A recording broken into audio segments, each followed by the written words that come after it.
to make best use of the time, the opportunity.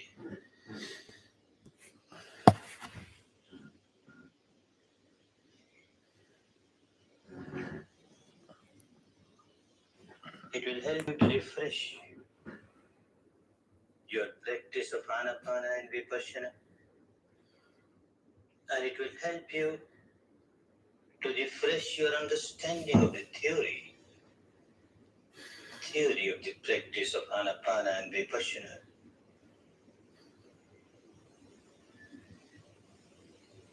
You work with Anapana,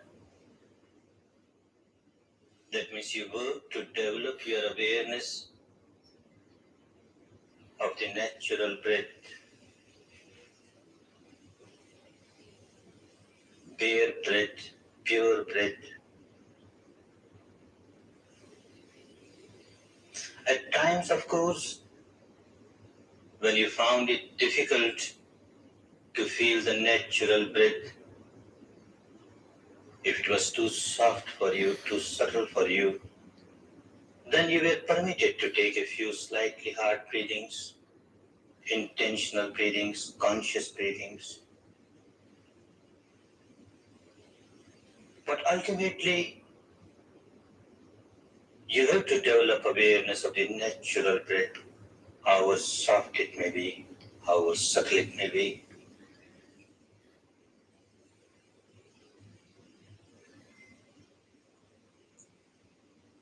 Being old students, it must be very clear to you why you work on natural breath,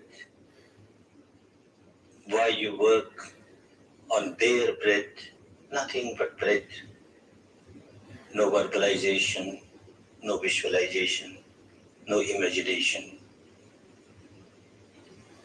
Verbalization of a name or a mantra would certainly help you to concentrate your mind. Imagining the form of or shape, visualization of a form or shape of someone in whom you have got great devotion will certainly help you to get your mind concentrated. But it will take you off the track. Working with pure breath, you started working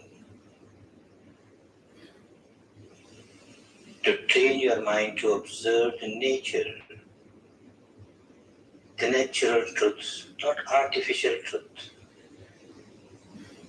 Natural truth pertaining to yourself, what you call yourself, the physical structure, the mental structure, the combination of the two.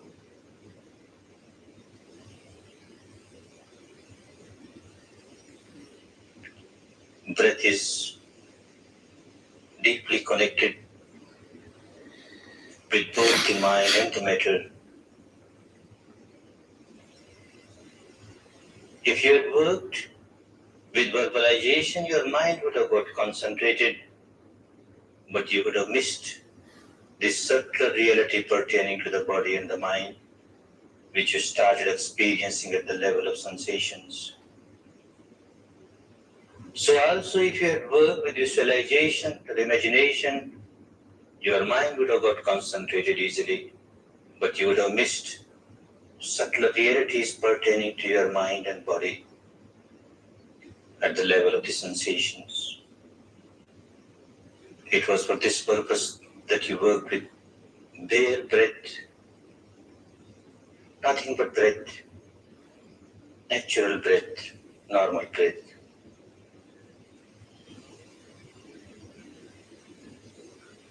And this helps you to realize subtler realities at the level of sensations. Today you started working with the sensations throughout the body. And now, being old students, you understand why you work with these body sensations. Body sensations are again strongly connected to both the physical structure as well as the mental structure. The sensations are on the body, but they are felt by the mind.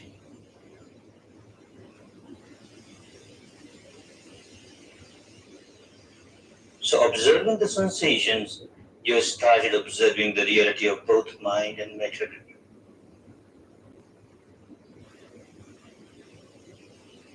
Moreover, practicing Vipassana at the level of sensations, body sensations, you started working at the deepest level of your mind. Being old students, at the experiential level, now it is so clear to you that the deepest level of the mind is constantly in contact with the body sensations, day and night, asleep or awakened. It is constantly in contact with the body sensations. And it has become a slave of the behavior pattern and habit pattern that it keeps on reacting blindly to these body sensations. If the sensations are found to be pleasant, it reacts blindly with craving and clinging. If the sensations are found to be unpleasant, it reacts blindly with aversion and hatred. This has become the habit pattern of the deepest level of the mind. All other defilements, they are product of these two: craving, aversion, craving, aversion. Lobha, dosa, lobha, dosa, or raga, dvesha, raga, dvesha.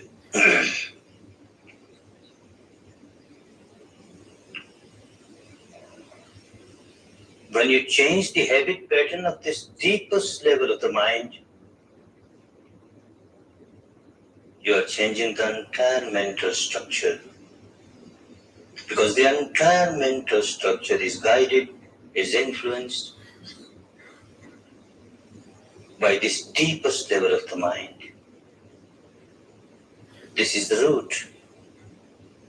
It influences the entire structure of the mind. There are many techniques of meditation, techniques not merely to concentrate the mind, but techniques even to purify the mind. But nearly all of them work with the surface level of the mind. What in the Western psychological terminology is called conscious mind, the Buddha called it parittha mind, a very small portion of the mind, the surface of the mind.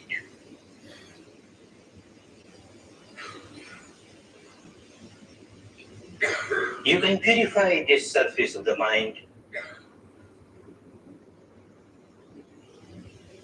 by suppressing the impurities that arise, or by diverting your attention to something which keeps the mind calm, or giving some suggestion to the mind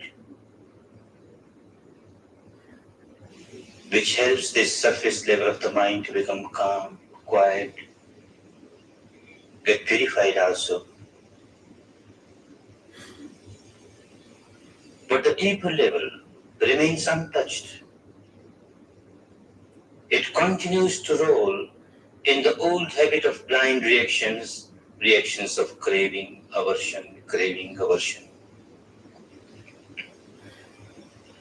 Although it is good at least to purify the surface of the mind, the so-called conscious mind, some benefit is definitely achieved by purifying this surface of the mind. But you'll not come out of your problems. The roots are still damaged. Unless the roots become healthy, the entire mental structure can never become healthy.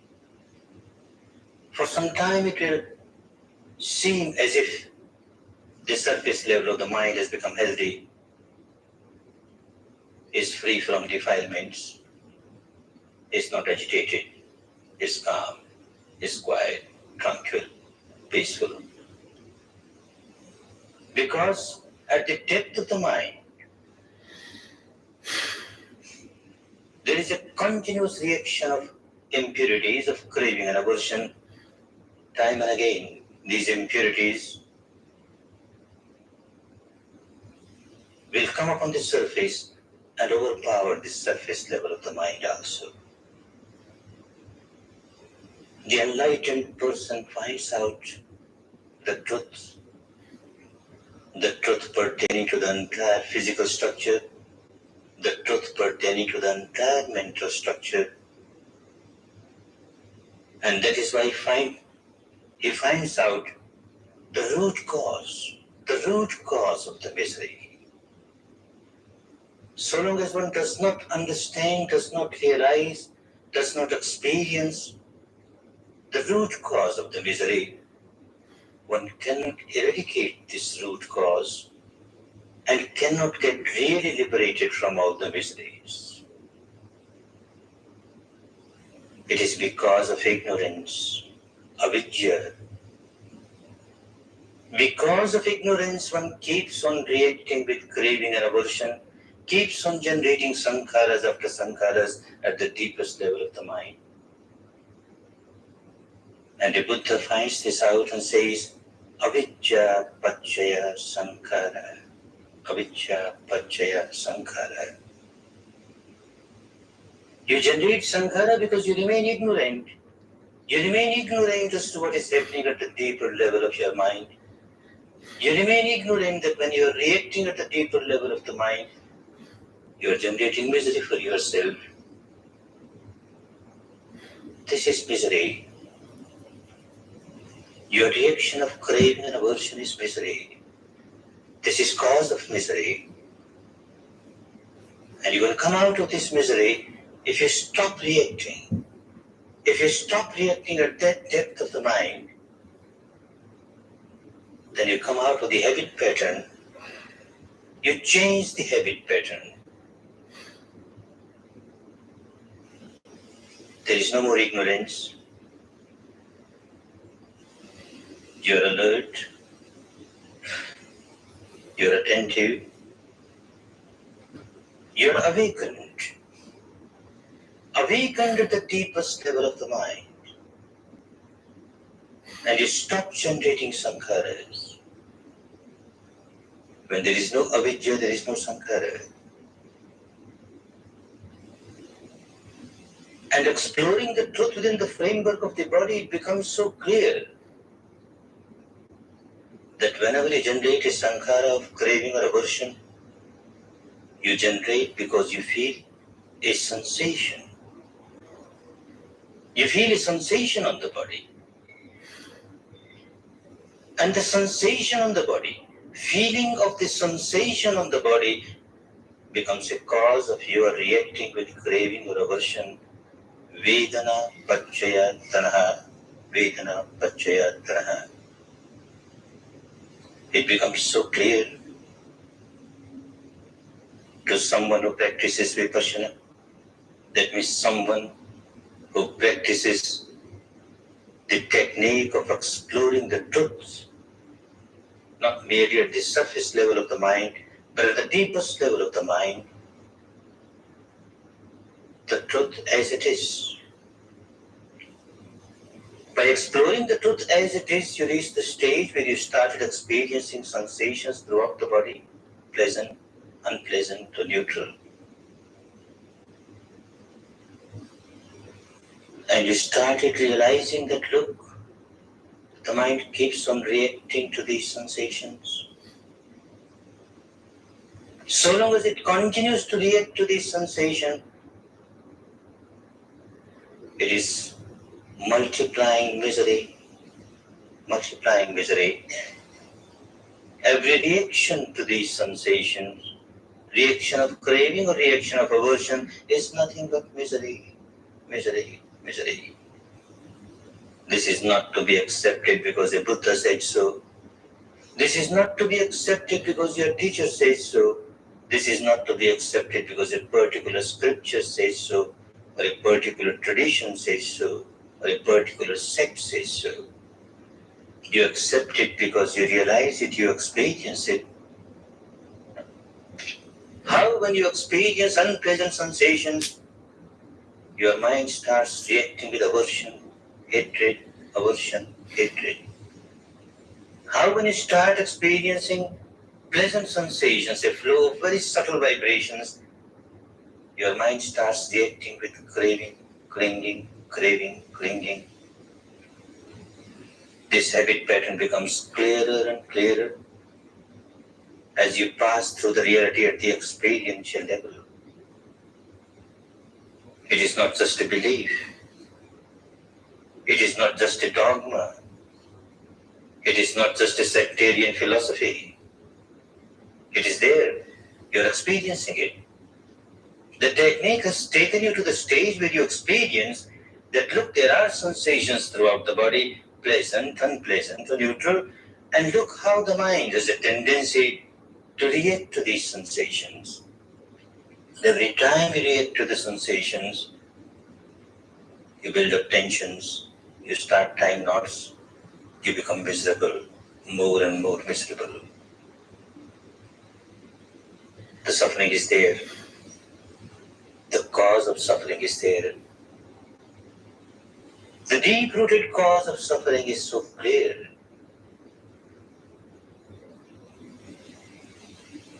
The way to come out of the suffering is also very clear. If you don't react, if you just accept the sensation as sensation and you observe its characteristic, its nature, you find that every sensation has the same nature, the same characteristic, the characteristic of arising and passing away, arising and passing away. This is what you have been realizing, you've been experiencing. When you come across a very solidified, intensified gross sensation, you find it as a reason. And because it is solidified, intensified gross sensation, it seems as if it is staying for some time. But then sooner or later, it has to pass away. It passes away. It doesn't stay forever. However unpleasant a sensation may be, it does not stay forever. How solidified, intensified a sensation may be, it does not stay forever. It does pass away. So it arises, it stays for some time, but ultimately passes away. And you come across very subtle sensations, very subtle vibrations, wavelets, wavelets. And you notice that every wavelet has the same characteristic, arising, passing, arising, passing. That is why it is wavelet. It arises, it passes away. It arises, it passes away. With great rapidity, with very high frequency, very high velocity, arising, passing, the characteristic remains the same. Whether the sensation is gross or the sensation is subtle, whether the sensation is unpleasant or pleasant, it makes no difference. The characteristic remains the same, arising, passing, passing. Again, out of ignorance, you start identifying yourself with the sensation. I'm feeling this sensation. This is my sensation. I'm feeling this unpleasant sensation. My body is aching, paining because of this unpleasant sensation. I, mine. And because of this, you have to react. Because you're under the influence of ignorance, avidya, avidya. Whenever there is avidya, there is bound to be sankhara. Avidya, pachaya, sankhara. Avidya, pachaya, sankhara. As you continue to practice, this madness of I, mine, has to go away. As you proceed on the path correctly, as you should proceed, you find that your ego gets dissolved. This false ego, imaginary ego, I. As you keep on exploring the truth pertaining to the entire physical structure, as you keep on exploring the truth pertaining to the entire mental structure, you find that there is a constant change going on. It is constantly in a flux, in a flow, over which you have no control. Masses of subatomic particles arising, passing away, arising, passing away. Tiny little wavelets arising, passing away, arising, passing away. Tiny little bubbles arising, passing away, arising, passing away. No I. There is no hard core which remains static, to which you can say, this is I, this does not change. Everything is in a melting pot. No final product which does not change. Constantly changing, constantly changing. At the experiential level, you understand that there is no I. For conventional purpose, one has to use these words, I, mine, Dealing with people, one has to use these words, I, mine, you, your, he, his, she, her, etc. But the actual level, at the ultimate level, there is no I. And so also there is no mine. If there is something to which you say mine, you must have control over it. You must have possession over it, which you don't have. Things are just happening. You can't control them, you can't stop them. They arise, they pass away. You don't want them to pass away. You want them to remain eternal. They don't remain eternal. You have no control over them. So what mine? It becomes so clear there is no I, there is no mine. The ignorance of I, the ignorance of mine, as it gets dissolved, your habit of reacting with craving and aversion gets dissolved too. And when you come out of your habit of reaction, of craving and aversion, you are coming out of your misery. You started realizing the truth of the misery. There is agitation, constant agitation within the framework of the body. Constant agitation, because constantly you keep on reacting. So the agitation is there, the misery is there, the suffering is there. You're realizing it, and you're also realizing the cause, because you're reacting out of ignorance. You're reacting in craving, you're reacting in aversion, because you're so ignorant, you don't know what you're doing, how very harmful it is for you. You're reacting because you're not ignorant. You're so ignorant, you're not understanding the fact that it's so essenceless. The entire physical and mental structure, the combination of the two, which is constantly changing, is so substanceless, so essenceless. As you practice more and more, it becomes so clear. It is so essenceless, so substanceless. It keeps on changing. There is no meaning to generate craving for something which is so ephemeral, which is so impermanent. Look, it arises, it passes away. It arises, it passes away. So also there is no meaning to react with aversion towards something which is so ephemeral, so impermanent. It arises, it passes away. It arises, it passes away. The more and more you develop this wisdom, not merely at the intellectual level, not merely at the devotional level, but at the actual level, at the experiential level, then you are coming out of your ignorance. You are progressing on the path of liberation, path of purification, because you are breaking the habit pattern of your mind. At the deepest level, you are breaking the habit pattern of your mind. Whatever you started practicing, it is not just a rite or a ritual. It is not at all a rite or a ritual. It is not a religious ceremony. It is not something being done to breathe some invisible power over the skies. It is a rite of heart to understand the reality pertaining to yourself. It's a rite of heart to understand how misery arises and how this habit of generating and multiplying misery can be changed, can be eradicated, and how you can really come out of misery. For this purpose, you started working with the body sensations.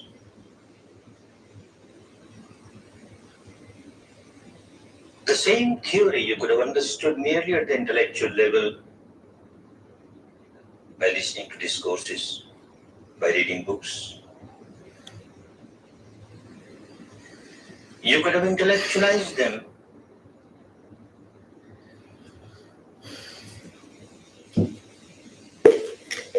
by pondering over it, thinking over it, rationalizing it. It all looks so logical, so rational. But that alone would not have helped. It would have helped only a certain part of your mind, just a small part of the mind. But the vast majority of the mind would have kept on rolling in ignorance. But because you started working with sensation, feeling sensation means you start experiencing. When you feel sensation, you experience. It is not merely intellectual game. It is not just a devotional game. You are experiencing it. Look, there are sensations. You're feeling those sensations, pleasant, unpleasant, neutral.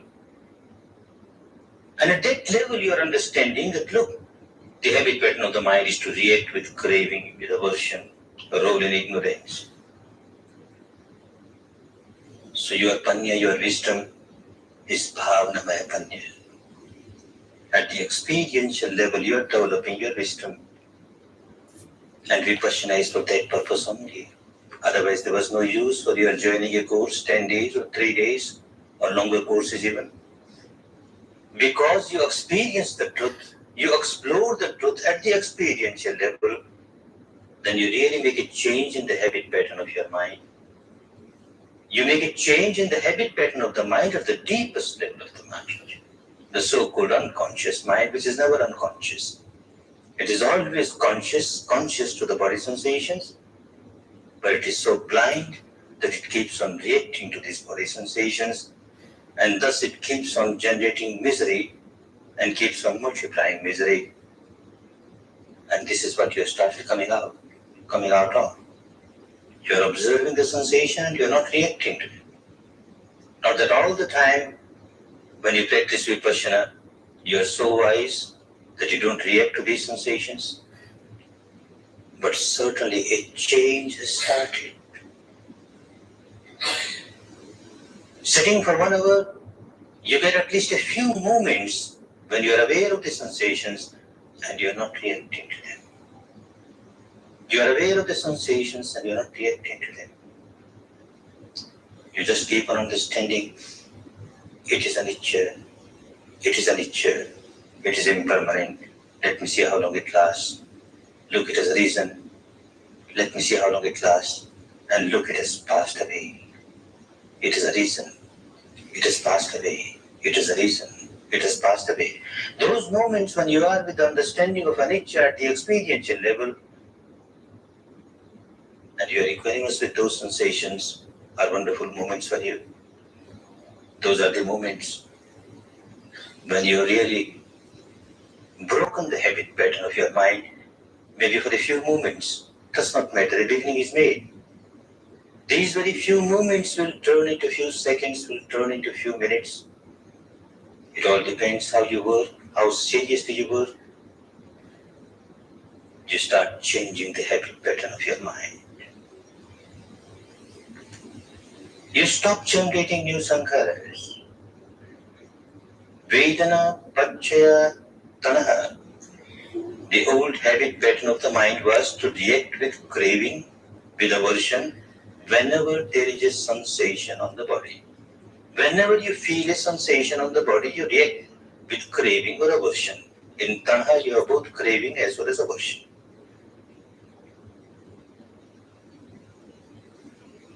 Now, a few moments, at least a few moments you get when you feel the sensations and yet you don't react, and you understand the law, the nature, the Dhamma, Anicca, Anicca, Anicca. That means your Panya, your Bhavanamaya Panya. Then these very sensations, which have become the cause of your misery, now these very sensations become a tool for you to come out of your misery. You are aware of the sensations and yet you don't react. You are equanimous. You are equanimous. Then the wheel of misery turns into wheel of Dhamma, the wheel of liberation. The moment you are not reacting to the sensations and you are understanding that the sensation is impermanent, Anicca, Anicca, this is Panya. So the Vedana generates Panya. All these days, the sensations, the Vedana was generating ignorance.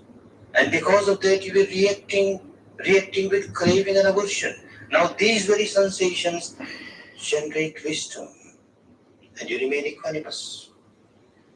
Wisdom, and you remain equanimous. So Vedana, Pachaya, Panya.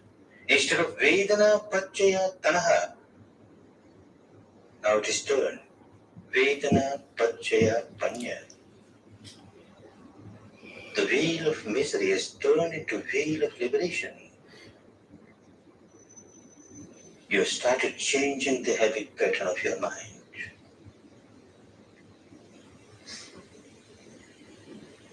When you stop generating a sankhara of craving or aversion,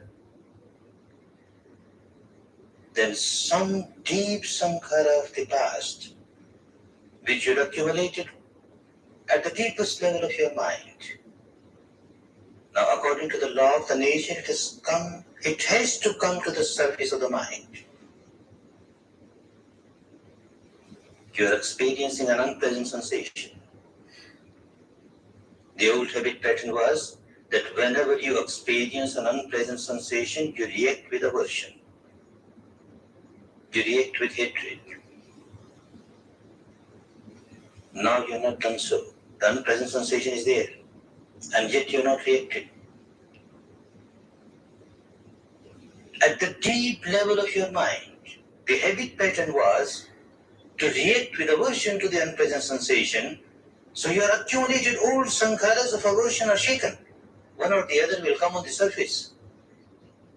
Because of the sensation, unpleasant sensation felt by you, you've shaken one of the old sankharas of aversion, it comes on the surface, and you continue to remain equanimous.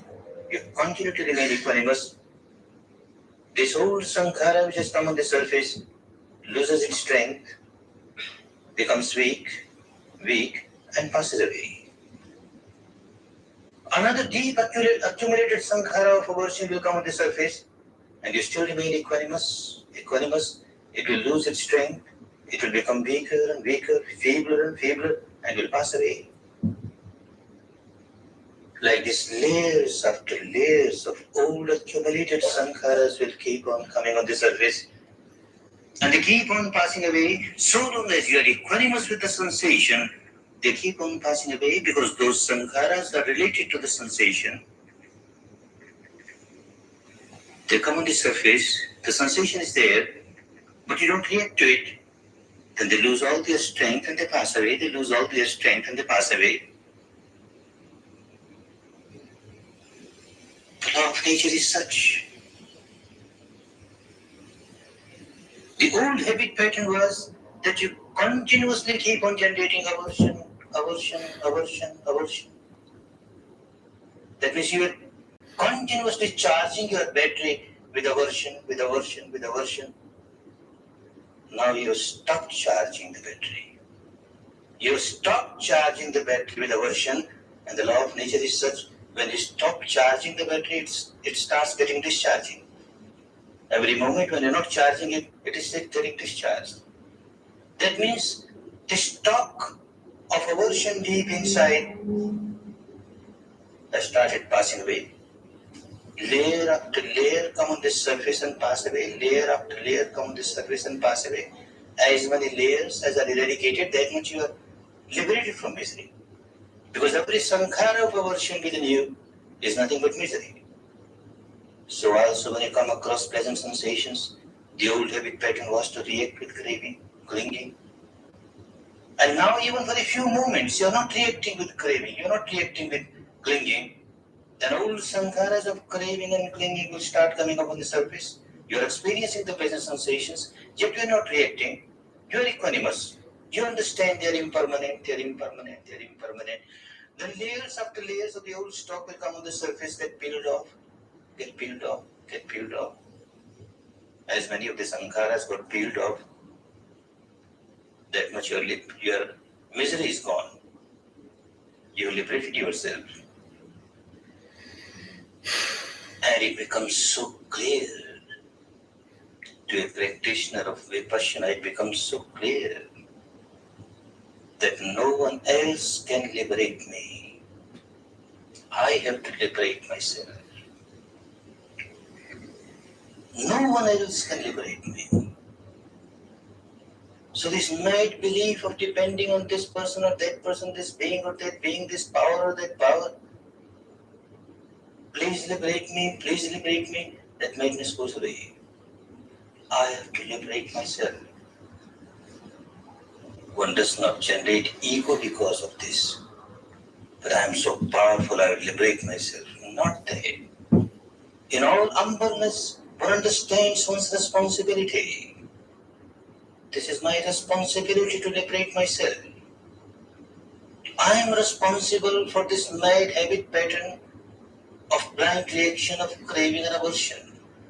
Every moment at the depth of my mind, I am a prisoner of this habit pattern of craving, aversion, craving, aversion. None else is responsible for that. No outside power, no invisible power. Which invisible power is interested in making everybody miserable in this universe? Out of one's own ignorance, one keeps on getting entangled in this habit pattern of constantly craving, constantly aversing towards the pleasant sensations, the unpleasant sensations. One has to develop one's own wisdom, one's own understanding, and come out of this habit pattern. One understands one's responsibility. I have to work out my own liberation. I have to work out my own salvation. Someone can show me the path. One who's walked over the path can just guide me. Well, this is the path. No one will carry me on the shoulder to the final goal of full liberation. Nobody can do that. Someone can only show the path with all the love, with all the compassion. I have to walk over the path. Every step on the path, I have to take every step on the path. Of course, a Vipassana meditator also understands at the experiential level that when I start taking step on the path of liberation, all the Dhamma forces start helping me. Again, this is a law of nature, no magic, no miracle. It becomes so clear to a practitioner of Vipassana that when I generate craving and aversion, that means I am generating my bondage, my misery. Then the vibrations that I generate because of craving, because of aversion, Throughout the universe, wherever such vibrations are, I get tuned up with those vibrations. And such vibrations of the entire universe start supporting my vibration of craving and aversion. It strengthens my vibration of craving and aversion. And that is how I keep on rolling in this habit pattern of craving and aversion. Similarly, the law of nature is such that when I generate vibrations which are free from craving, vibrations which are free from aversion, vibrations of equanimity, vibrations of purity, then such vibrations of equanimity, such vibrations of purity of all the saintly persons of the universe, not only present but even past, the vibrations are there throughout the universe. One gets tuned up with these vibrations of purity, and one starts getting all this support, the strength from these vibrations, and one works more seriously, more successfully. This is how these invisible forces start helping you. Law of nature. You start helping yourself, and you find that you started getting help from everywhere, from every quarter. You start harming yourself, and you find that you start getting help from every quarter to harm yourself more and more. Law of nature is such. It will become so clear, so clear. With this understanding, one will start realizing it is my responsibility to change the habit pattern of my mind. The habit pattern which is involved in generating vibrations of negativity, vibrations of impurity, vibrations which multiply my misery, which increase my bondage. I have to come out of this habit pattern of generating such vibrations. I stop generating such vibrations, and the equanimous mind will start generating vibrations which are pure, which are free from craving, which are free from aversion. And I start getting support from everywhere. And the few moments that I get, when I remain really equanimous at the deepest level of the mind, will start increasing. These few moments will become few seconds will become few minutes, maybe few hours. Like this, you change the habit pattern of the mind. You go to work. Every Vipassana meditator understands. I have to work. I have to understand the law of nature, the Dhamma, universal Dhamma, which governs the entire universe, animate, inanimate, which does not differentiate between one community and the other, between one sex and the other, between one caste and the other, between one sect and the other.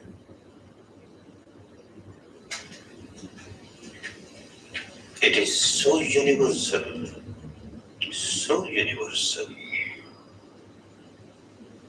One becomes more and more confident at the experiential level that I am on the right path. I am not getting myself entangled in any organized religion.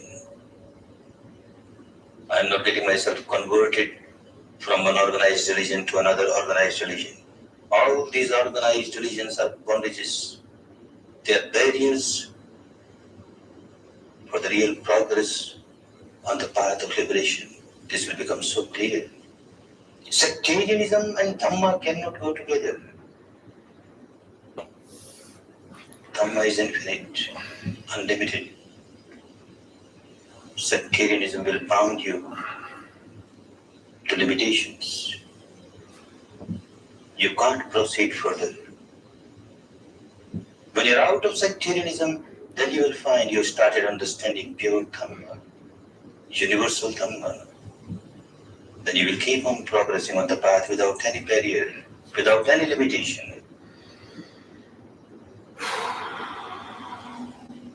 Again, for which you have to work, merely understanding at the intellectual level, merely understanding it at the intellectual level, merely accepting it at the devotional level, emotional level, is not sufficient.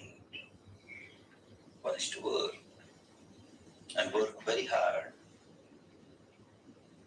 coming for a course. It just helps you to refresh your practice. It just helps you to refresh your understanding of the law of nature. But then the whole life is there. You have to work very hard, very hard. The forces of it are strong. They will try to overpower you. Day and night they will keep you overpowered. You have to develop your own power, your own force of wisdom, Dhamma, enlightenment. And you don't allow these powers, these forces of ignorance to overpower you. You have to fight out your own battle. It's a lifelong battle.